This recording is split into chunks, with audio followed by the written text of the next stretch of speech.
Salutations from space and aloha from Earth, friends. It is 11:33 p.m. Pacific time, a.m. Pacific time. I always say p.m. because nighttime is the right time. Anyway, it's 11:33 a.m. Pacific time on Wednesday, Miércoles, Mercury's Day, and this means time for Storytelling Hour with your host and celestial navigator, Gemini Brett. I giggled because I just got some notification on my phone that Gemini Brett is live.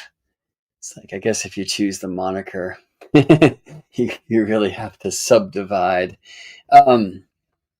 Crazy ass times we're living in. How you doing? It's a bit of overwhelm going on out there. And it's really hard to know what is true and how we can see ourselves through.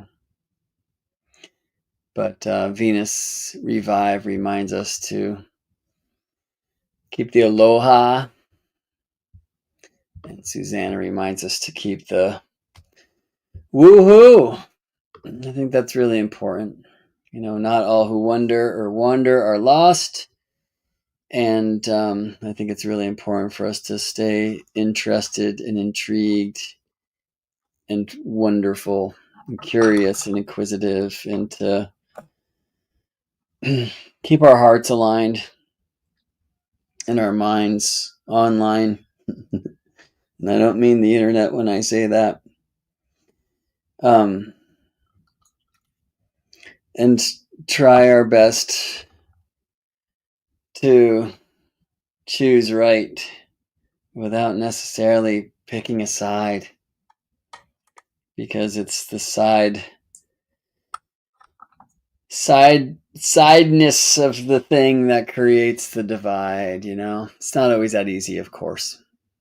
It's not all black and white, not all wrong and right, and all the things. And I think this is some of the challenge or the tension of this square that I want to share about today. Now, I started last week, but let a comment in the thread kind of take me astray, but also not, because very importantly, with Saturn and Neptune now at the east point, at this point that is due east of the center of the Earth where we all connect. That's the Pisces Aries cusp of the Earth zodiac, the tropical zodiac, the terrestrial zodiac, the directional zodiac. Well, that's a point that we track during the great year of precession through the constellations, or perhaps the sidereal signs, to tell like long time.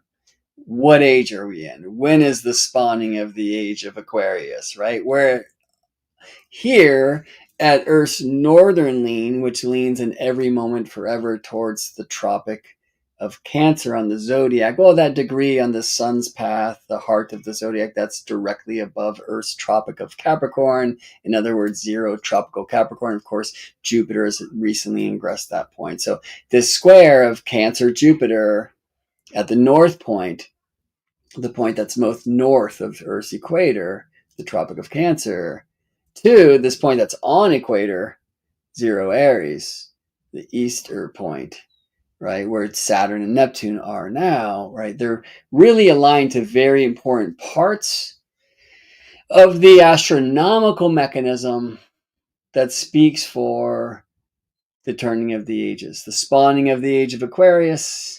There's something that in one of the prophetic traditions, we'll call the Bible, we hear about the Son of Man coming on the clouds of heaven and sitting at the right hand of the Mighty One, who is Orion, who points his club right here these days where Jupiter is now.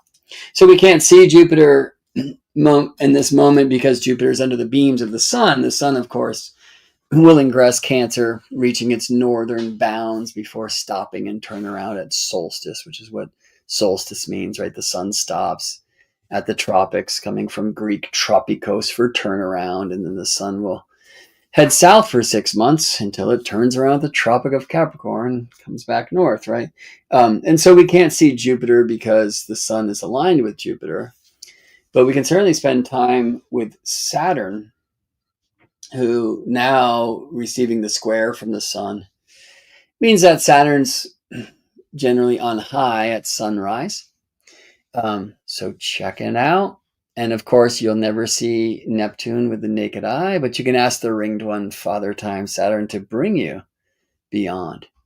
We can explore this thing of what is Saturn and Neptune. It's kind of strange because in many ways they're very opposite energetically. And I want to speak today, I think, first about Jupiter square Saturn,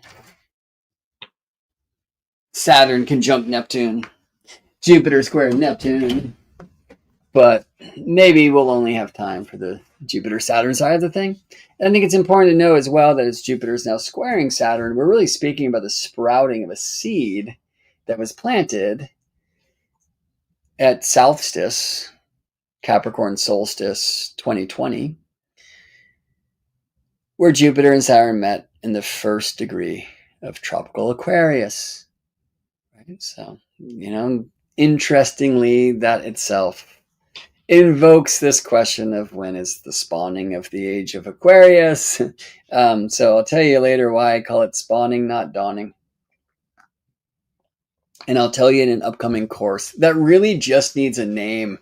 And it needs some more animation work and hopefully some help from a programmer friend to create a turning of the ages clock. I'd probably call it the turning of the ages, this mini course that I'm dreaming into, like literally dreaming into every night. It's relentless and waking up like, I gotta do this. But my first teacher, Daniel Jamari, who taught me many of these mysteries, his school is the Turning of the Ages Mystery School. So literally, sometimes it just needs a name, which I think is actually an interesting study when we're talking Aries and Cancer archetypes anyway. But it will be, I believe, a 3-week, a 3-class, maybe 6 weeks, so there's time to integrate and have practices in between class that will begin sometime soon. And I know that by the time Moon meets Sun for the Cancer new moon at Jupiter's side and squaring Saturn and Neptune in the grand design, right? And that comes soon. It's like in a week. All this will come in, and I'll be ready to say much more about it next week and let you know where you can sign up. You can definitely sign up at my mailing list now, so GeminiBrett.com to do so. Will you be notified about all my stuff? And you can learn more about constellations. Many of you who I see here, all of you who I see here actually are members of Constellations. Hey, Lynn. Hey, Nadine. Nice to see you here live. Constellations is the School of Astrology's membership group. And we have a class there tomorrow, actually, where I'm going to do an Earth astrological deep dive around the moon, in orbit of the moon, and the crescent of Sol. And so we will be playing with geometries and see what happens when the 1 becomes 2. We'll be playing with musical harmonies at the sun. We really focused on the 1 and Om, and tomorrow Om, we get to octave, right? Which is the not 2. So anyway, more of that tomorrow for those of you who are in Constellations. If you'd like to know more, just sign up, give it a try for a month. Please do. Head to GeminiBrett.com, click the Constellations Community tab, and make sure you use the coupon code STARFAM when you check out, and you get a good discount. All right. We'd love to have you in the fold. You get to give it a try for a month. If you dig it, then you'll stay with us after we finish our monthly orbit of the moon and head out for a month of a journey with the lunar nodes. And month 4 will be the Earth and more. You'll also, when you sign up, you'll see a bonus class, a 7-hour masterclass of eclipses and eclipse cycles, which might bring some new light from the shadows. Okay, so for the topic at hand, Rachel, thanks for saying this, that you just signed up for Constellations and that you're loving it already. Right on. I'm stoked to meet you there. I was just on the page, like I need to get on the page and reply to everybody's cool posts and comments and stuff. And I've just been completely sidelined by all of the energy it's been taking for us to pack and move from our house to this one, and the great NORWAC conference was in between. I did 2 presentations and a post-conference workshop, so it was a lot. And then off to Hawaii right away, which was what a blessing, like so much gratitude. And It was like, when can I unpack those 1,000 boxes that are over there? And then right now, our house is in escrow. Um, but we're just dealing with so much stuff. I've been on hold today for 2 different spaces. For one of them was 38 minutes phone call, and the other one was 28. And so, disheveled Gemini Brett coming to you live. But later, I'm getting a haircut. What's up with you? Who cares about me? Well, I do, and I should, and so should the family, and I care about them. But it's so hard to kind of like stay local, and also the only thing I can do when we consider the craziness that is the global thing right now. And I'll just say this: that at these kind of huge markers of the shift of the ages. And this Jupiter-Saturn square will kind of stimulate that, especially because of the spaces. The north point where Jupiter is now, where the Cancer new moon conjunct Jupiter will be next week. The east point where Saturn and Neptune are now, right? We have a lot of stimulants of the astronomical mechanism that brings us through the turning of the ages, changing astrological months, like from the month or the age of Pisces to the age of Aquarius, about every 2,160 years. And there's reason to believe that this is the big turning, this one that is happening at this time that we've incarnated into. It's hard to give a specific date. That's part of the journey of this course. Like, when is this dawning of the age of Aquarius? When is this spawning of the age of Aquarius? How long does it take? The fact that I can beam to you through space waves and jump a plane, hasn't it already happened? The fact that, I don't know, the AI takeover is clearly going down, and something about a Palantir, I don't know. That seems pretty relevant and seems like something we should have some awareness of and some significant pushback of. And I'd be careful of some of the things that seem like way more important that actually might be the distractions from the most important thing that ever was in regards to our personal sovereignty. But I also will say, while we want to think globally, we must act locally, like as local as our own heart, you know?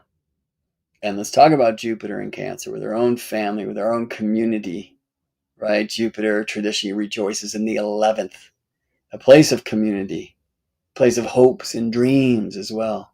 And finding that tribe who shares common vision for a better version of a way forward through this turning of the ages. And so in this course, I'll also describe many prophecies from around the world who really do seem to look to this time, including of prophecies like painted in the ceiling of the U.S. Capitol building, the way that I read it, the alignments of temples in that strange place called Washington, D.C., and other temples around the world, old and current, that really do seem to be speaking about this time now as a time of great transformation, change, of a rebirthing. And with my daughter, Mai turning a year old just this Sunday, no, Monday, though she was born on the day of the sun. Really remembering not only to celebrate her birthday, but her mother's birthing day. And I witnessed that miracle, which was, wow, the power of warrior mama to help bring this soul through the gateway. And we're all moving through a gateway now, and expect there to be some significant challenge during these labor pains of the birth of a new way. And I think if we can hold that perspective, I think if we can stay aligned to what we know personally to be right, and simply make the better decision at each of the crossroads that happen a gazillion times a day, that we will find our way to the other side of the tidal wave that's on the way. Okay, don't mean to bring so much square into your world, but I looked at the moon this morning.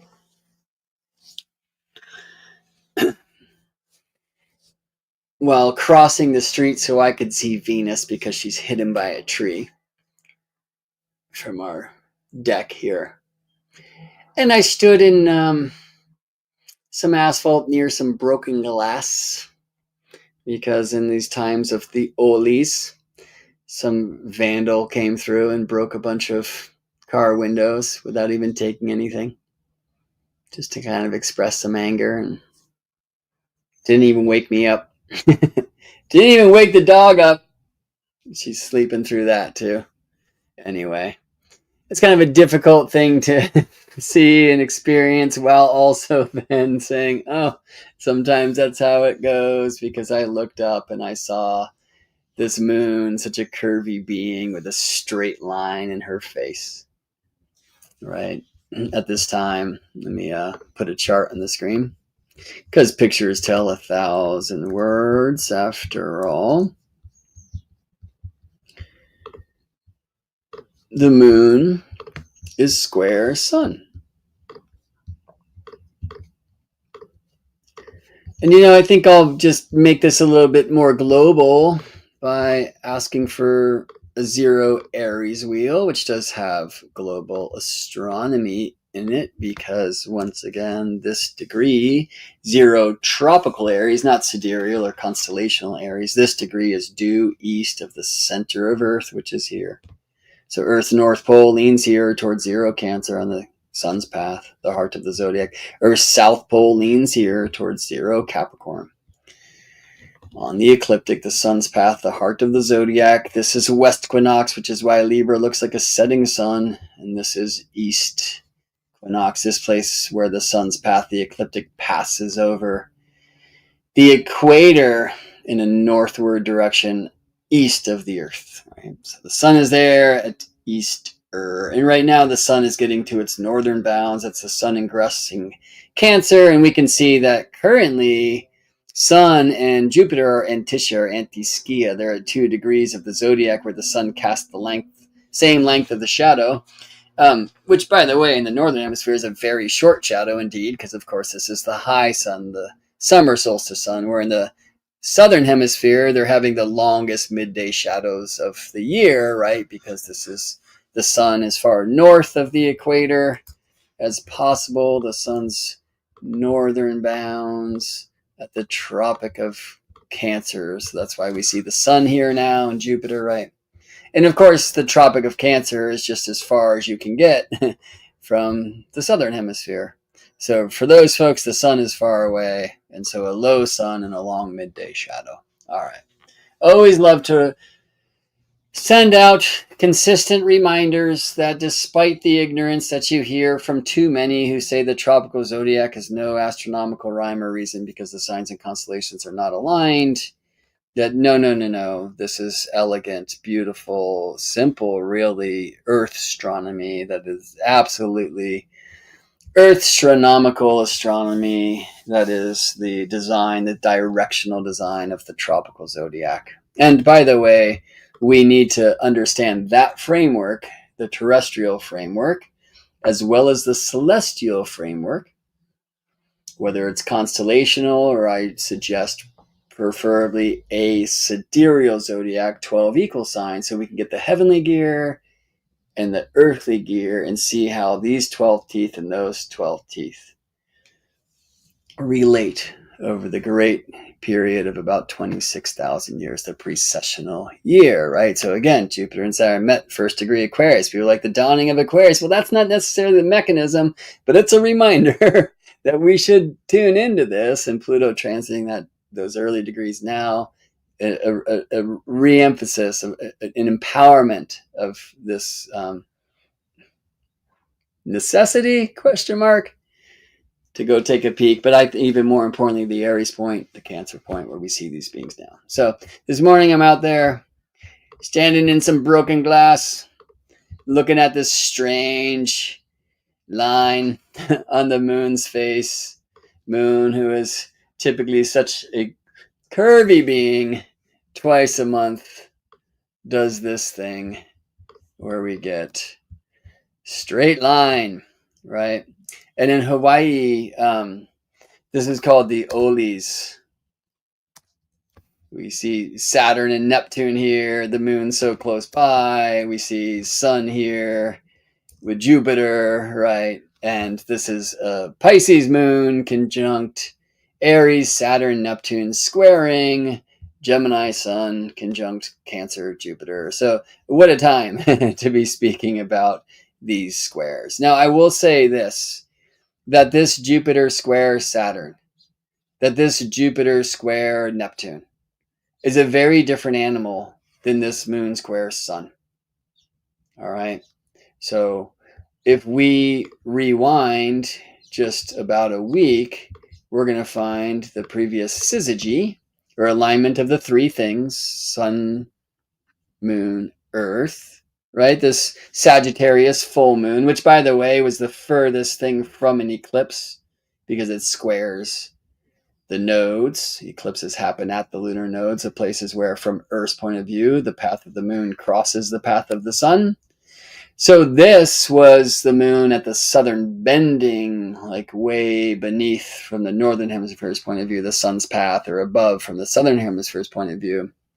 And the furthest thing from an eclipse, which means we are between the previous eclipse season, when the sun was at the north node, and the forthcoming eclipse season, when the sun will be at the south node in Virgo in a few months, right? And it's odd that when the lunations, or the syzygies, in this case the full moon, are furthest from eclipse, there's something very eclipsy about it. What? Some people have come to call this the moon wobbles, and there's some cool astronomical reasoning behind that. But the way I've come to see it is, it's at this time when the shadow dragon of the previous eclipse season passes the baton in the great shadow race to the dragon of the eclipse season to come. So we're kind of in that transitional state of shadow play. And why don't I mention in that case that the secret link called geminibrett.com/shadow. I'll type that in this thing.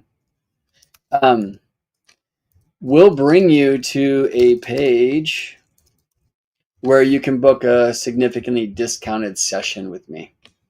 Maybe we can look at this Saturn-Neptune conjunction in your nativity, the Jupiter-Saturn square, Jupiter-Saturn cycle in your nativity. Maybe we can look at eclipses and eclipse cycles, because again, being between the previous eclipse season and the coming eclipse season, there's something very eclipsy about these moon wobble times, and we're in it right now. And if you're wondering if it's eclipsy right now, well, maybe turn on the TV and then turn it off as fast as you can, right? and go hug a tree for a while, right?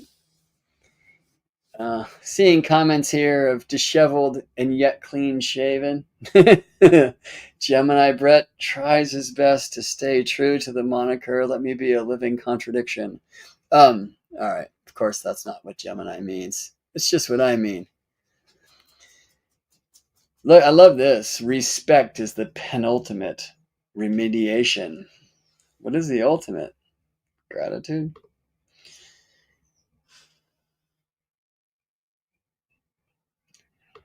Does it go straight because moon's at the nodal point? I think we're referring back to me saying there's such a straight line on the moon's face. Moon, who is such a curvy being, the crescent of soul. Now, this, of course, is because the moon is now square the sun, right? So back to the chart. So here's when the moon was full. Hafiz tells us the moon is most happy when it is full. Well, if we rewind about a week before that time, we will see the previous moon square sun. I thought this was about Jupiter and Saturn. Yes, it is. But we want to use this template of the lunation to help us tune in, okay? Well, this was when the moon, after the previous meeting of the two, the new moon in Gemini, who was with Mercury in May of 2025, if you're into that whole Gregorian trip. This was before Jupiter crossed the line and found his way to the northern extreme, the Tropic of Cancer, right? Though Saturn had just recently, nights before, moved into Aries, right? So in so many ways, this thing's begun. Right. Well, what I want to show you is that Jupiter now, who moves faster than Saturn, is coming into square Saturn. Let's push those buttons. Jupiter square Saturn. June 15th, 2025 is their third of three exact squares. Two happened last year when Jupiter was in Gemini and Saturn in Pisces. Well, let me say over the last year. And then after this time, which as you can see aligns this weekend, June 15th, or just this previous weekend, this is part of the signature of my baby's solar return chart, Jupiter square Saturn. Then we get Jupiter square Neptune, June 18th.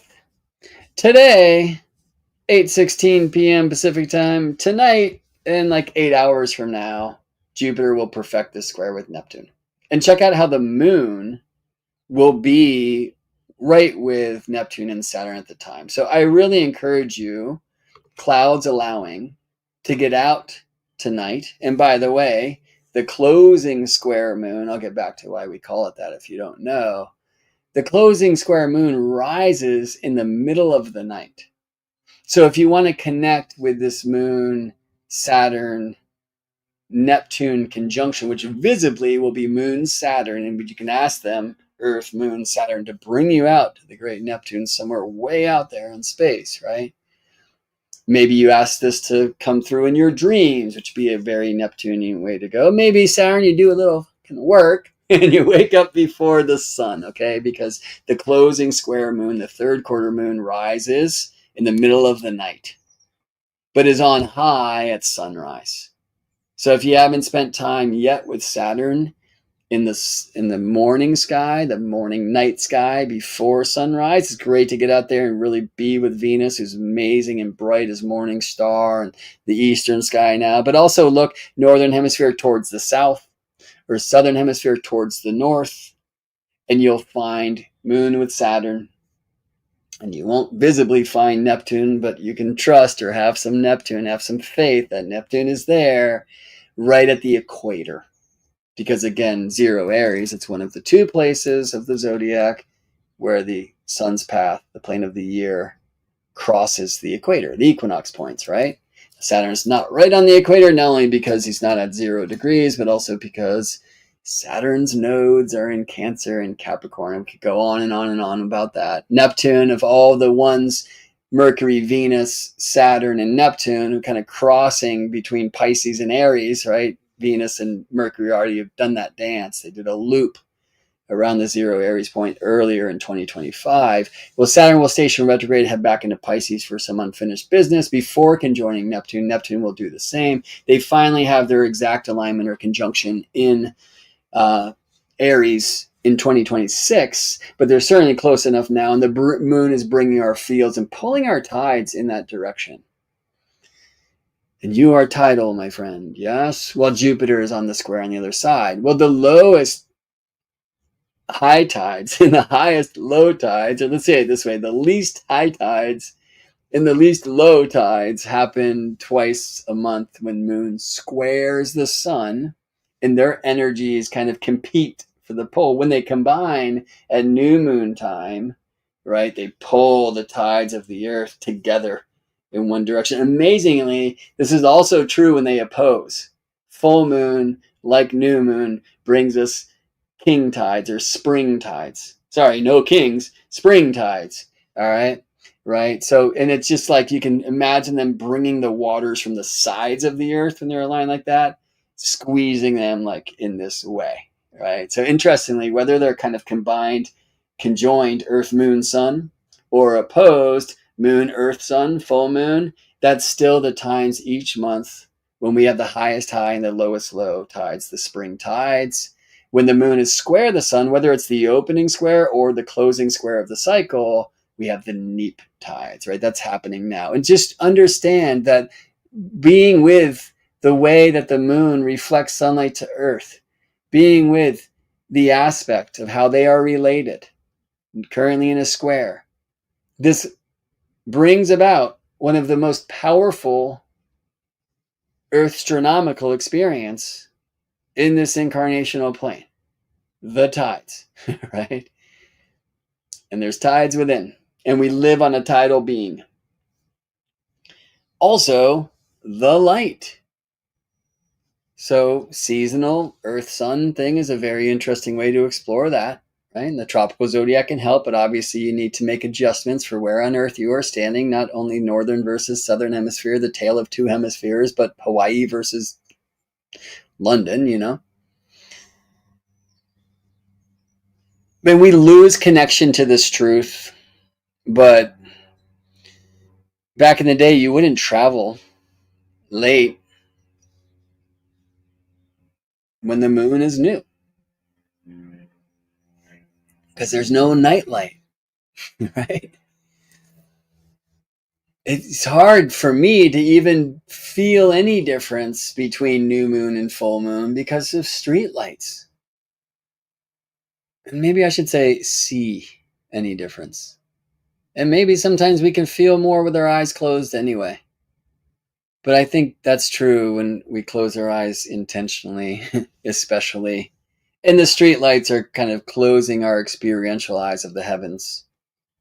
Quite unintentionally, aren't they? It's something that we should resist. So go somewhere safe, maybe not alone. I don't know why I need glasses. I guess I'm just talking about sight. And be with the stars on a moonless night. It's a nice thing about the closing square, like the time that I'm beaming to you from, is that the moon doesn't rise until the middle of the night. So after sunset, you have a lot of time to play with a relatively dark sky. Relatively, of course, depending on where you are on Earth, how close to the city lights, and clouds allowing, right? All right, so I like to work with the 12-fold phase structure of the moon. As I see the moon's smile grow, and tomorrow in Earth astrology class we'll be working some with the magical moon dial, right? So from new moon to full, we see the moon's smile grow to full O and then shrink as she wanes back to conjoin the sun again, like this every 29 and a half days, right? Well, we get to these times that in Hawaii they call olis. I like a system of 12 because they align to kind of whole sign astrology, the ancient 12-step program. Most astrologers use the eightfold phase structure, which wouldn't be shown here. It would with the new moon and the full moon, with the waxing half moon, with the waning half moon. But we'd have to put moons in between at these points at the octiles. Right, you got the quesadilla in half the halves of the halves, eights, right? I prefer 12. In Hawaii, they actually have a different name for each of the 30 days, sometimes it's 29, of the lunation, new moon to new moon. And whether the moon is at waxing half, so moon square sun, or the waning half, moon square sun, these times are called the olis. It's actually like a 3-day period surrounding the exact square, as we would call it in astrology, right? The day before, the day of, the day after, moon square sun. We're in the Oli times, and they're kind of like, leave people alone. People are going to be tense, and this isn't the time to go fish or even harvest. Like, go inside. This time for introspection.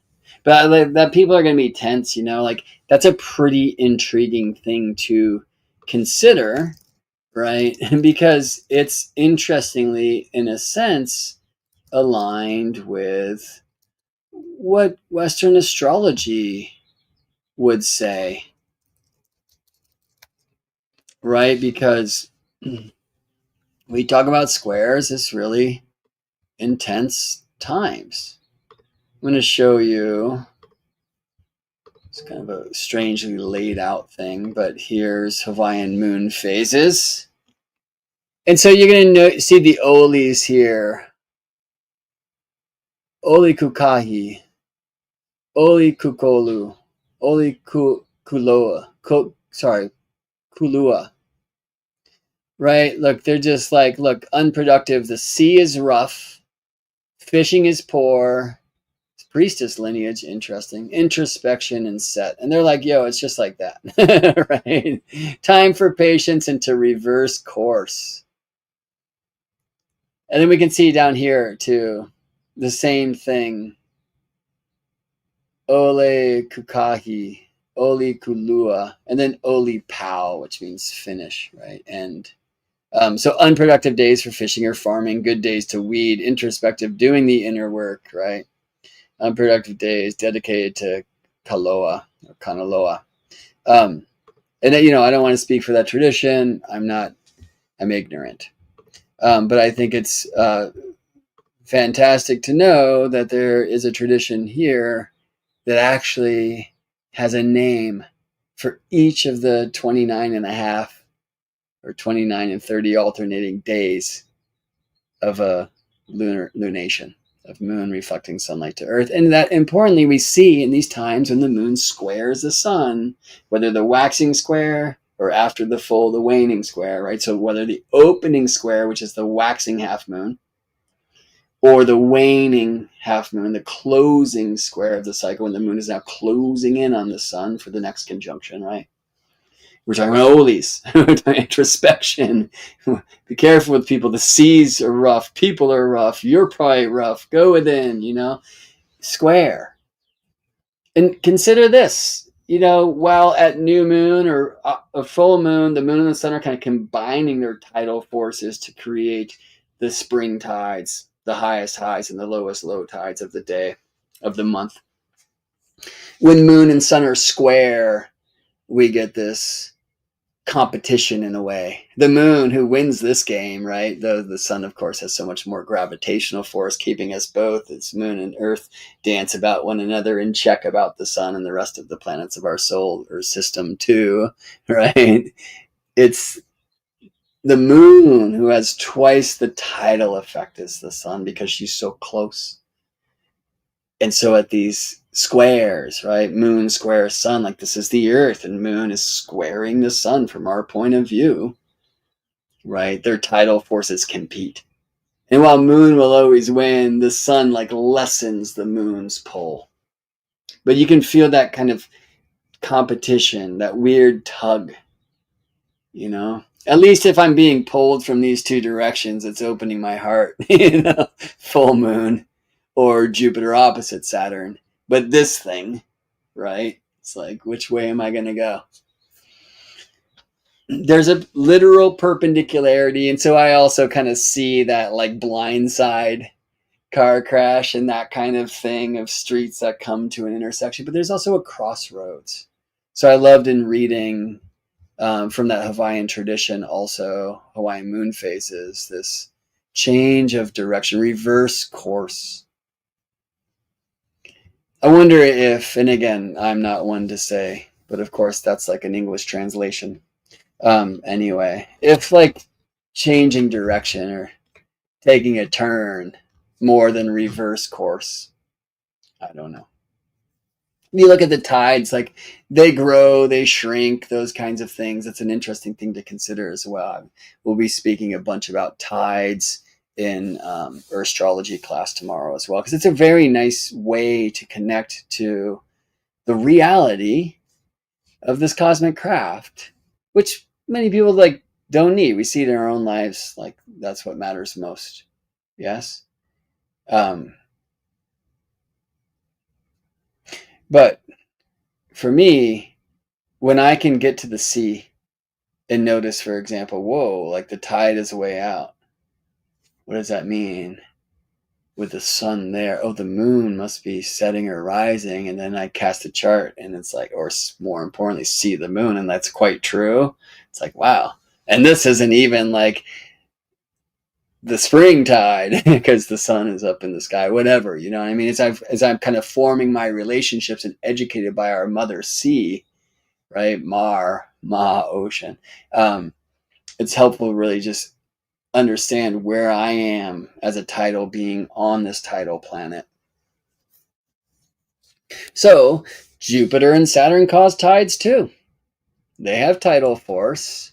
It's nothing like that of the moon or the sun, but it's an intriguing thing to consider. And as we experience the moon's smile grow from nothing to the full O and then shrink back again, she goes into her flame place, the sun, for the monthly fire trial, new moon.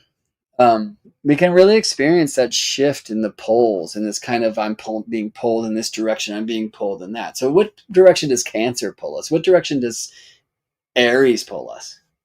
And then if we take the code a little further, it's interesting to consider, for example, that Cancer is said to be the place where Jupiter is an honored guest, exalted.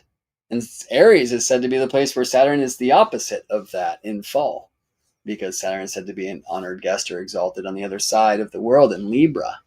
So how might that participate with this thing? What about like fallen order, right? Or structures? Well, though in Aries, like a new thing, does Saturn want new, right? Does Saturn want more balanced harmony? Because Saturn tends towards structure. Do you see what I'm saying? Well, why would Jupiter be an honored guest in the moon's house in Cancer? And one of the reasons is Jupiter loves love, family, connection, moisture, right? Saturn is dry. Aries, fire, is especially dry, right? Individual grains of sand. Well, the wave comes in and turns them into one clay, and we all gather together as we do in the night, the time of the moon, to stay safe. And it's nice when we have that tribe. But is that a Cancer thing or a Capricornian thing? Yes. And the sirens resound. The door is open for a sleeping dog. Seems unnecessary. Anyway, they conjoined in Aquarius. And before then, we got to experience this interesting thing. Some of you, I know, have this in your nativity of a Sagittarius Jupiter, Capricorn Saturn. And then they conjoined in Aquarius. And then we got Pisces Jupiter, Aquarius Saturn. So on both sides of their conjunction, there were times where Jupiter's at home in Sagittarius, Saturn's at home in Capricorn. And then times Saturn's at home in Aquarius and Jupiter's at home in Pisces. But they did meet in Saturn's place, in Aquarius. And I don't like to speak hemispherically, but I will. If we think of this from the Northern Hemisphere point of view, there's something about going into the darkness, right? The fall. You might just think of this as the hours after the sun sets, heading towards the midnight, if we want to feel this more globally, because Vicky Lee's beaming in from New Zealand, and I mean to transmit globally. But I will say it's very importantly, in some traditions, the eagle and the condor, right? This balance between the northern and the southern hemisphere anyway. But let's just speak about, well, I'll speak seasonally, autumnal times, the sun falls, we're understanding that things will die. Trees lose their leaves. Don't rake them. Let them go through their full Scorpio compost so they can become the soil for the seeds. You know, Sagittarius time in the northern hemisphere sky hosts the travel of the sun when nights grow longest. And we roll out the scrolls and maybe light the fires to make it through the time of cold, Saturn time. And again, you can do this kind of daily by considering that in its correspondence with the middle of the night, if you wish.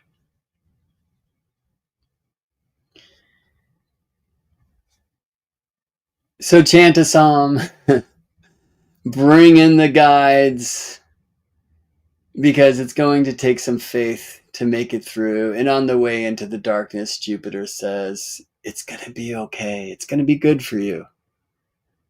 And we go into these dark times, and we better have these elders who help us keep the traditions that matter, the ones that will help us survive. And we'd like to do this as tribe and in that winter cave. We have to ration that food, knowing that not everyone in this cave is going to make it through. We want to honor the ancient ways too that will help them transcend if this is what it's going to be.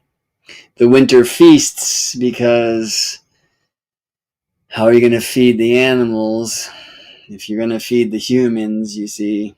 So all sorts of tricky things there. I mean, and then intriguingly, and so I was just speaking Northern Hemisphere again, like scientists call this seasonal lag, though it's of course the sun at the Tropic of Capricorn that brings the longest night, right? Or really the rebirth of the sun. Sing a Christmas song, right? From the longest night at winter solstice time. Somehow the next month is colder, right? And in the Northern Hemisphere, of course, that's the Aquarius time.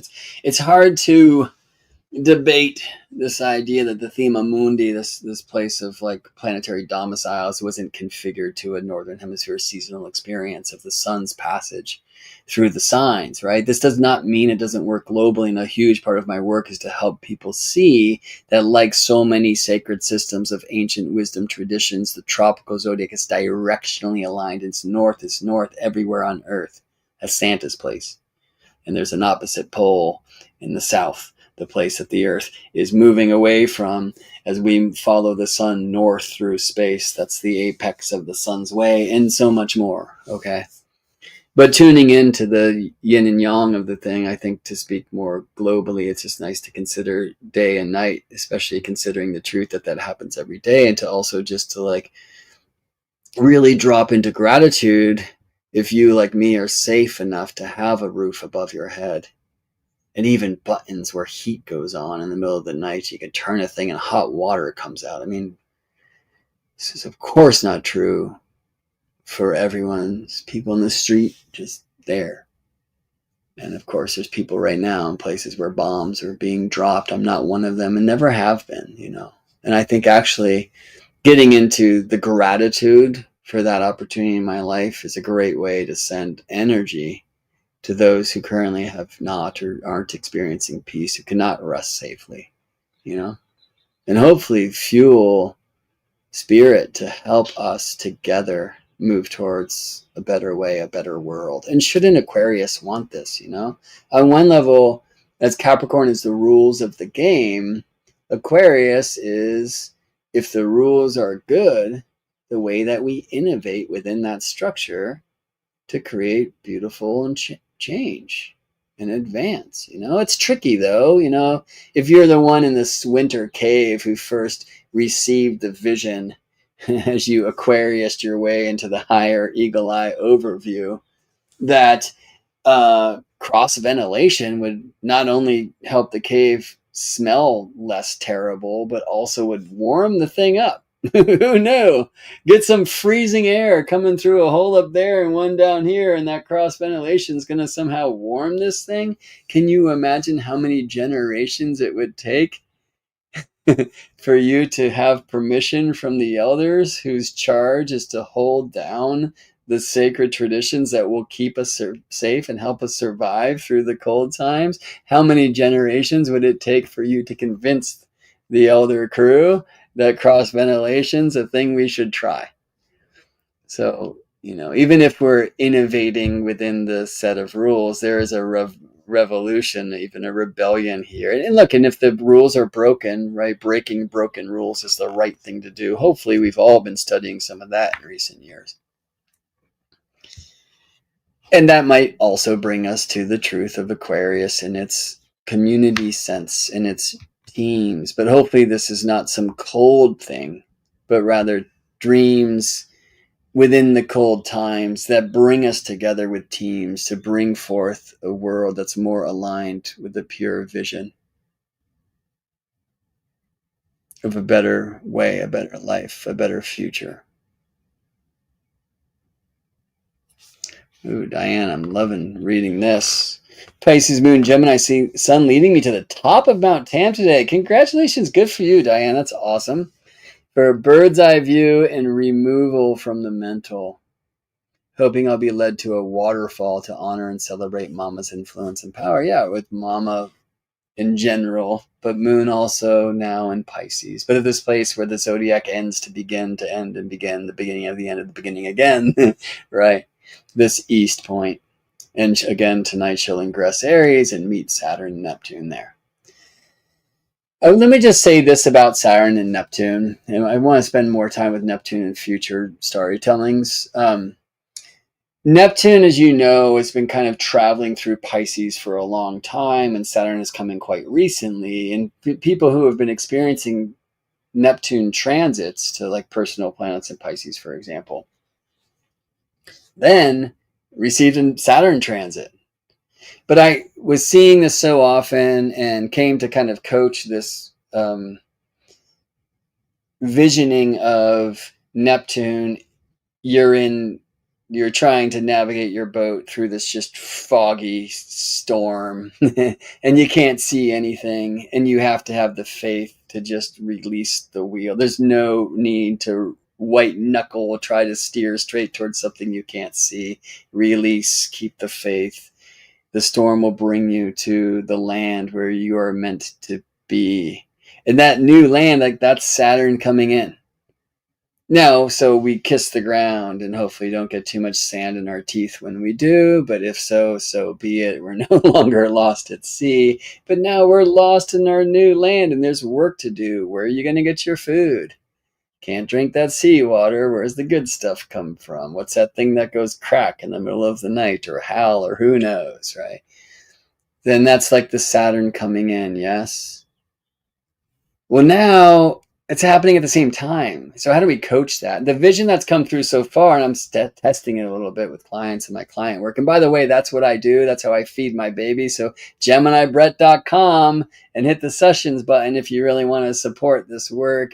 Join Constellations. Thank you so much. So many of you here have. It really helps us not only like feed our baby, Scorpiona, and myself, who co-lead the Constellations community, with a teaching every week and regularly scheduled community discussions every week so you can connect with tribe. But it connects us with tribe and people with whom I can share and know I'm not the only one that's into this weird stuff, you know? So as that community grows, my heart also grows, not only because I feel more safe and okay, you know, helping our family and our baby and the boy grow, but also that to know that I'm not alone, which is so important to feel, you know, the soul held. This is important for all of us. So that's hopefully one of these safe spaces where that can help facilitate that. In this kind of Aquarian online way, we want to make sure we're facilitating also opportunities to meet side by side. So Diane, it was so great to meet with you at the Stone Circle here in Berkeley last week, and some many other star seekers too. All right. Anyway, you can book a session, the sessions tab at GeminiBrett.com, or secret menu, GeminiBrett.com/shadow. We'll get you to a significantly discounted eclipse session with me. It doesn't have to be focused on eclipse, by the way. So the metaphor that's been coming in, and it's still in beta for the Aries, specifically because it's Aries, Saturn, Neptune conjunct times, and that they're going back into Pisces, and we're looking at this weird cusp between water and fire and such. And the Pisces kind of, you know, dreamer or delusion, and the Aries pioneer, adventurer, right? The vision was this: you're walking through the hot desert and you're all alone and you're out of water, and you have been, and it's all about to end. But in the horizon, you see, you know, the wiggling of water. Now, is this another mirage? But as you walk closer and closer, you can see that oasis. But the last one you saw was not an oasis at all. It was a figure of your mind. And when you drank that cool water, you got a mouthful of hot sand and you almost died. So should you even stop and try at this one? And the answer is yes. The answer is hell yes. The answer is heavens yes. Keep the faith. You're passing some test that you don't even know you're taking. We all are collectively in tribe, individually. This is the time, and it's going to get louder, and we're going to be okay. And do not turn your back on the miracle. Keep the faith. The water is water. Maybe go slowly, Saturn. That's okay. Or maybe stay grounded and wise. But wise does not mean I'm going to get burned again. Wise means I know that when I walk straight in the way of my honor, and when I take that turn because that high facility of my intuition guides me left or right, I know that this is leading me to the where and the when I need to be, and there will be cool water for me to drink. Okay. Well, now opening square, right? So why? Because Jupiter moves faster than Saturn. Jupiter moves faster than Neptune, right? In the Saturn-Neptune cycle, Saturn is now finishing that cycle, right? We go back to when? 1987 when Saturn and Neptune last conjoined at galactic center space. No, I'm thinking of Saturn-Uranus. My bad. Saturn last conjoined Neptune. Here in the sign of Capricorn, and this is 1989. I think there were 3 in that year, Saturn-Neptune conjunctions. Since then, Saturn has squared Neptune, the opening square, has opposed Neptune, kind of like a full moon, has closed in on the square with Neptune, the closing square, and now, of course, Saturn will conjoin Neptune again, not until 2026, but here in the very first degree of Aries, where the two are today, right? But again, they're going to station retrograde before they can get back to that point. So this is like the balsamic time of the cycle, when the moon is now lost to our eyes. She's in the flames of the sun. If we model the faster moving planet Saturn as the moon, and the slower moving planet Neptune as the sun, we can apply what we've learned from the tides and the growth and the shrinking of the light and the slim smile that waxes to the full O and shrinks again to the moon, goes into the flames of the sun, and plants a seed for the next cycle. This is that balsamic time of fully composting, the rotten fruit into rich soil to plant the new seed. When we speak Saturn and Neptune, what is happening with Jupiter and Saturn? What's happening with Jupiter and Neptune? Jupiter moves faster than Saturn. Jupiter moves faster than Neptune, right? So Jupiter is now waxing away from the Jupiter-Neptune conjunction, which happened in Pisces with Venus not too long ago. It was Taurus time. I remember an eclipse that accompanied that one in the exalted degree of Venus here. So this is April 12th, 2022, and then Venus came into the mix in May. And so since that seed of Jupiter and Neptune, Jupiter has, month by month, though at times retrograde, waxed away from Neptune and now finds his way finally to the square. So Jupiter square Neptune, the sprouting of that seed, June 18th, 2025. Oh shit, that's today! So maybe we should be focusing there. With Jupiter and Neptune, there'll be one or sometimes multiple squares. In this case, just the one. But maybe for this year, as Jupiter plays in the waters called Cancer, we can feel that quite alive, right? Or maybe we're just kind of coming out of that. So next week, maybe let's spend some more time in the Jupiter-Neptune square and the Pisces seed of their cycle. Maybe we just did. Maybe in this idea that it's tense and there's hot and confusion, but trust that there is sacred water for us to drink to quench our thirst.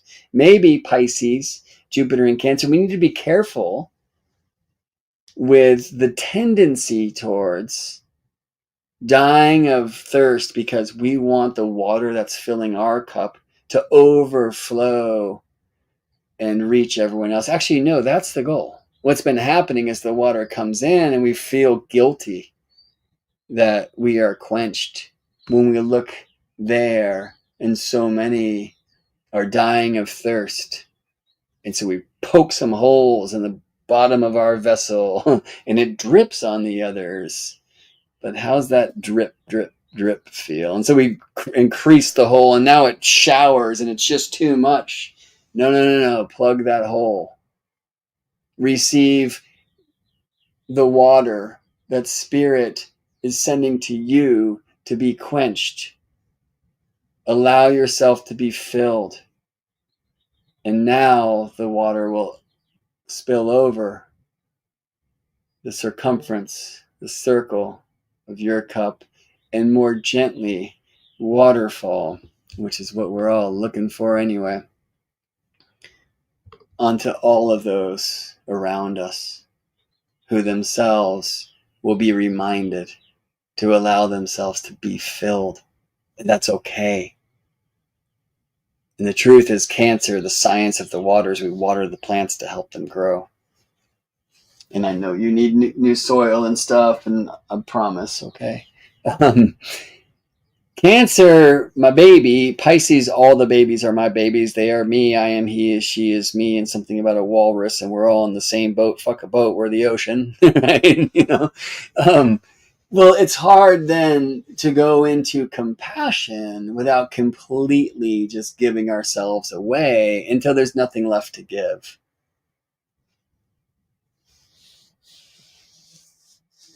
No, you can't have compassion without passion.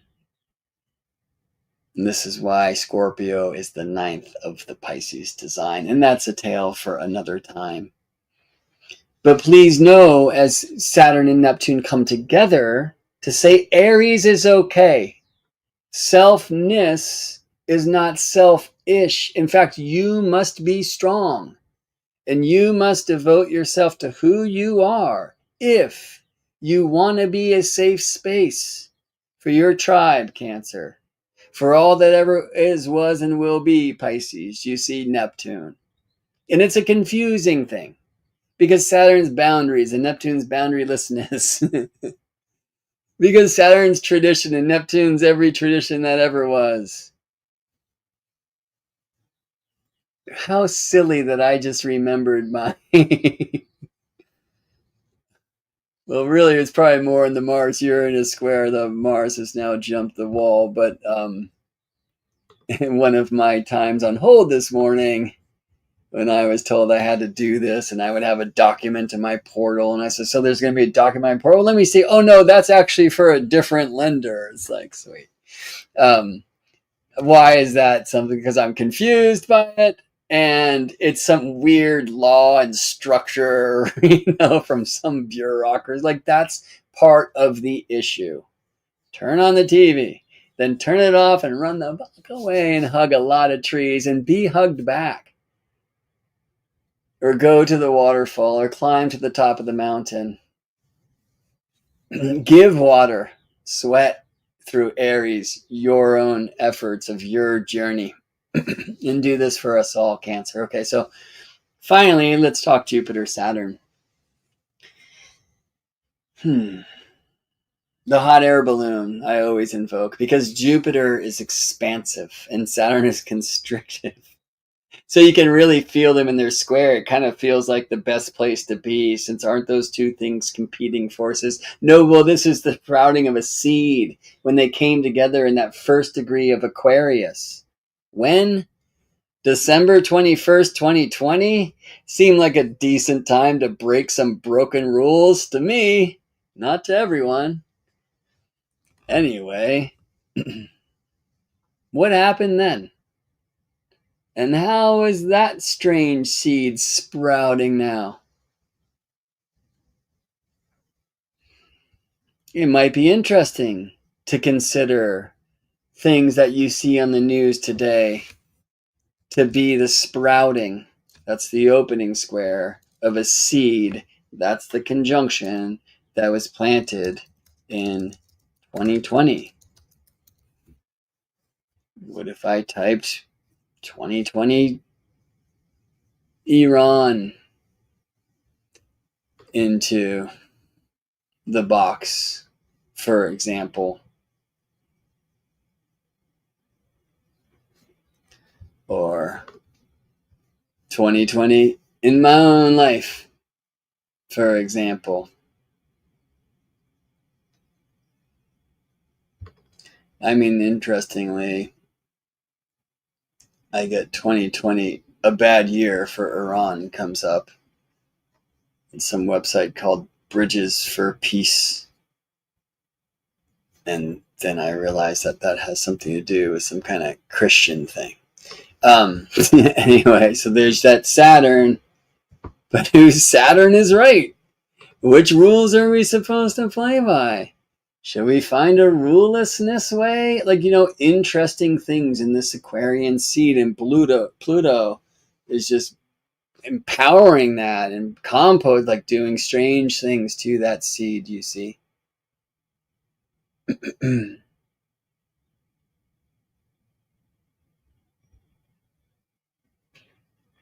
So Venus review saying Jupiter's declination is 23 and Saturn is 1. Yeah. And that's because Jupiter's at the Tropic of Cancer, 0 tropical Cancer, and Saturn's at the equator, right? So declination, north or south of the equator, but that they are also on their own path, not the sun's path, and that they keep their nodes, both of these planets and Pluto, in North Node Cancer, South Node Capricorn, respectively. So with Saturn in Aries, he's far from the sun's path. With Jupiter in Cancer, he's close. Pluto in Aquarius actually relatively close, but Pluto will actually go out of bounds soon, and that's a tale for the same time. But I'll have to tell another time. So the hot air balloon, the idea is Jupiter is the hot air that lifts you. But you would go nowhere without Saturn, who is the fabric that constricts you. And by the way, that wicker basket in which you ride is also those sandbags that you drop so you could start going up. But Saturn's also the one that's going to help you turn down the flame so that you don't only blast off into the heavens beyond, because you might want to come safely down to the ground. Saturn, Jupiter, Enki and Leal, if you speak that language. With what in between Anu. So how can we, especially in this time of just turbulence and storms, turn on the news? Look to the broken glass on your street, whatever it may be. And by the way, don't sleep on your personal experience. Please don't diminish your personal experience, because much of the world has it much worse than you. Know that. Have gratitude. But that doesn't mean that your traumas are not traumatic.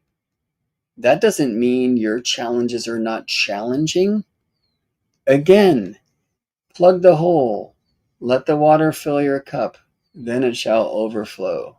Right? You, Aries, matter. Matter.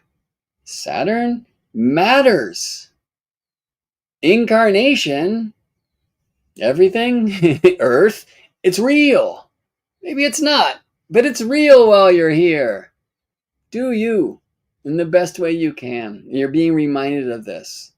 How can we restructure Saturn, our faith, Neptune, Jupiter, by looking at the tensions of self, Aries, versus family, culture, Cancer, and innovate, Aquarius, where their seed was planted, Capricorn, where the Saturn Neptune last seed was planted, Pisces, keep the faith, where the last Jupiter Neptune seed was planted. Here we are in this weird atmosphere. Maybe that's more Neptunian. And the Jupiter will help us ascend, and the Saturn will help us descend. And we want those both, up and down, above, below, evolution, involution, without, within. And so their tension is going to bring some tension.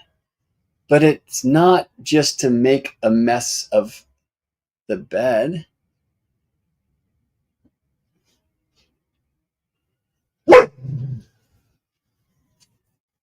Or to make the dog bark with the sirens blaring once again. She actually doesn't care about the sirens. She's excited because there's a little boy who might throw a stick. How can we be aware of both? Where are you? Do you need more lift or do you need more ground? And how can you help the up and the down? Play nice. Where the expansive air meets the constrictive fabric, it feels like some war. They're in it together. We're in it together. You're in it together. Neptune lets us say things that might seem to make no sense. Oh, interestingly, we have a Virgo rising here. I'm wondering if that's in response to another quote.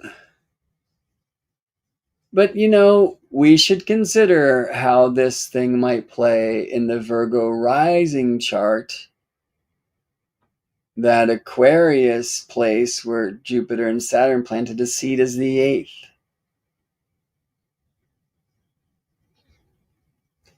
Is the 6th. Right? Aquarius, the 6th of Virgo. And Aries, the 8th. Where Cancer, where Jupiter now plays, is the 3rd. So there might be something about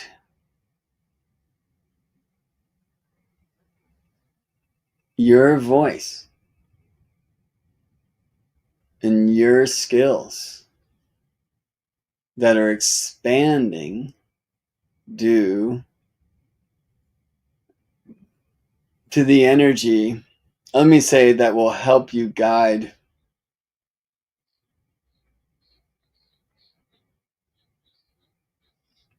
Hold on, I'm just realizing I have this chart all wrong in my mind. What is happening here?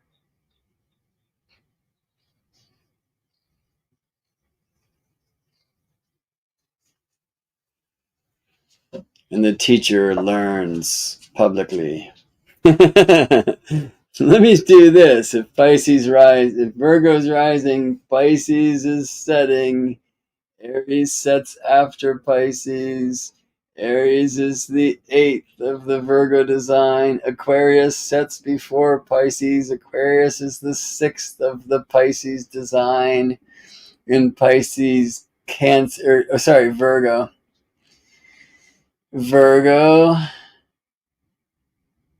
Let's go backward. Cancer is the 11th of the Virgo design. Of course, as we study the way of service, it's helpful to have community of Cancer folks who remind us that we too deserve some nurturing. Yes? Right. So the Aries beings in the whole sign 8th, where the Cancer Jupiter in the 11th. Yes? This is for the Virgo design. We're talking about a lot of energy in this place of rebirthing, and remember that the air that will lift you is in communities, groups, hopes, dreams. Keep the faith. And the Virgo rising being, and this is in strong relationship to the Pisces rising being, should really hear that thing about letting your cup be filled. All right.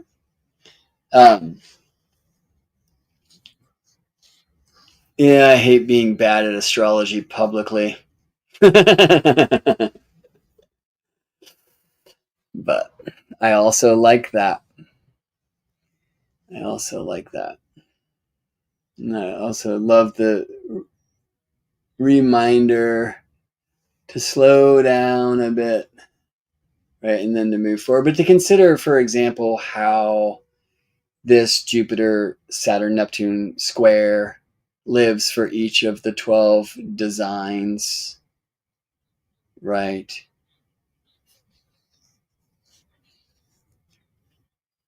I'm Gemini rising, and so Cancer on the 2nd and Aries on the 11th, right?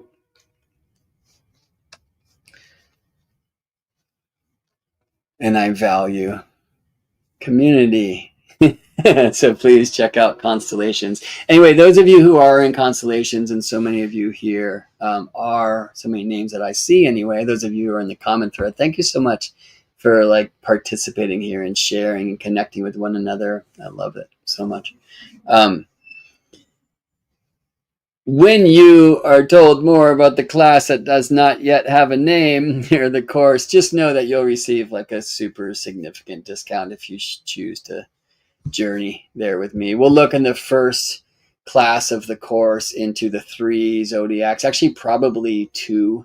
We'll probably really spend some time with constellational zodiac and then sidereal zodiacs, which are many, and which one do we choose and why.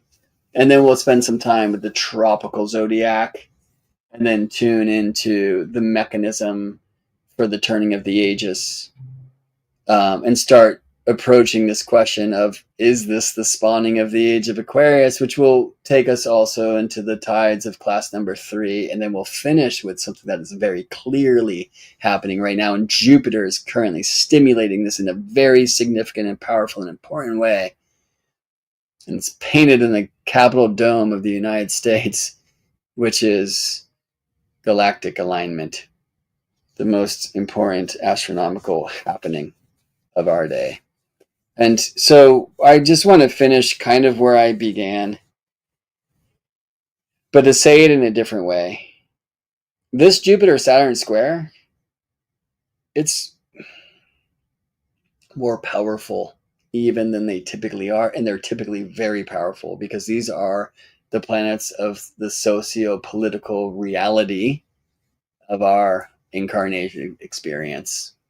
And whether that's like small tribal experience and you don't even know about the world out there, or if it's so Aquarian these days through the space waves where you know too much and therefore you fucking know nothing at all. Pardon my language, please. Like, that is the weird mirage, which might just be an oasis in this desert in which we currently walk. Or at least I do. And I invite you to join me.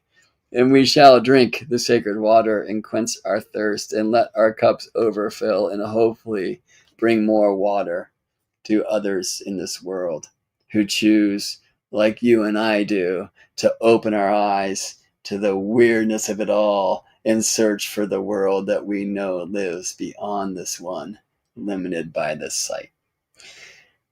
Thanks for spending some time with me here at Storytelling Hour.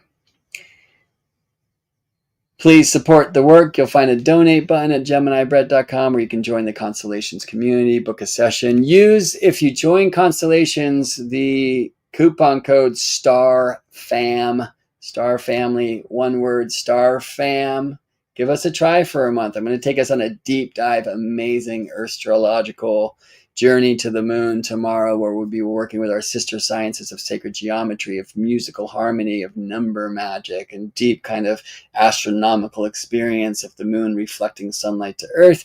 And we'll consider that as an astronomical and astrological tool as well, to consider things like, well, how does a Pisces moon reflect Gemini sun versus an Aries moon reflecting a Gemini sun, or an Aries moon reflecting a Cancer sun, or a Taurus moon reflecting a Cancer sun, etc. Like, then that way we can take our 12 and find 144 and combine, and we can actually just work with the moon reflecting sunlight to Earth, not only in what I feel in my religion, which I'll share is the incarnational device that brings us here, but also in a way to exercise sign combination as we study this cosmic craft that we've all been called to. If you weren't, you wouldn't be here today. Certainly not here for the haircut. Oh, right, I gotta go get a haircut. Nice to see you. Thank you.